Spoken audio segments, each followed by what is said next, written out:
Breaking news. India has become the fourth largest economy in the world.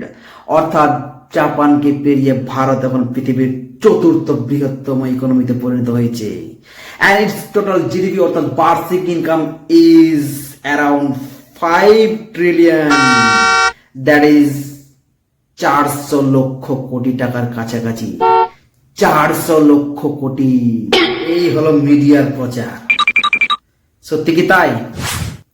চলো এত বাতাসে না উড়ে একটু গ্রাউন্ডে কথা বলি। দেশের ইকোনমি যদি এত স্ট্রং হয় তাহলে দেশের 80 কোটি মানুষকে সরকার কেন এখনো ফ্রিতে চাল দেয়?